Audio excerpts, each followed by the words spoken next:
Hello everybody, this is Joshua and today I'm going to talk about boredom. Yes, boredom. It is something that we can no longer tolerate, isn't it?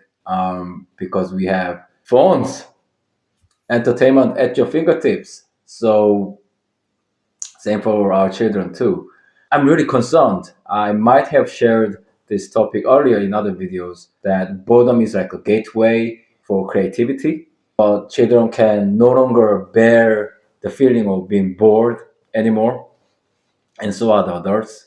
Recently, I watched a YouTube video made by Harvard Business School professor, Dr. Brooks, I believe he's called. He precisely mentioned the same topic about boredom. There was a famous psychological experiment. Given the choice, people chose to get electric shocked rather than being bored. So that's how much people just cannot take boredom. But what happens is when you get bored, that's our brain's default mode. That's when we start to reflect. That's when we start to hear our inner voices. And this is particularly important for any learners or any students, because if you cannot bear to be bored, which means you're always constantly distracted by something, or you have to be constantly be entertained. What can I say? This is a big problem. Remember, the elementary school kids now, chances are that they have gone through COVID and they have already experienced this isolation from the other kids. They're already very much addicted to multimedia because of that.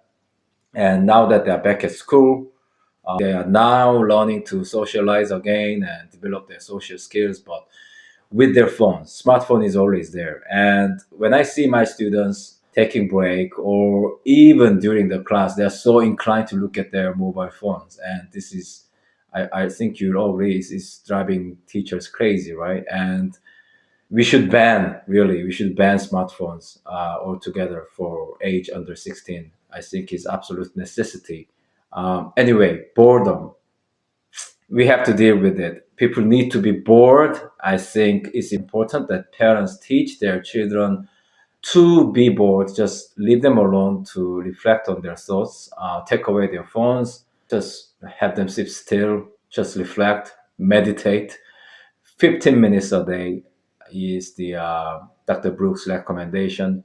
It'll be difficult. I am forcing my students to do this. They cannot even sit still for 2 minutes and doing nothing. Sounds amazing, doesn't it? But it's so true. And well, you give it a try. If you can sit still for 15 minutes, let's see if you can do it without your phone. It's quite hard already, and that's how much we are all addicted to our phones and not being able to handle the boredom. But this really is the gateway for a lot of things: self-reflection, creativity.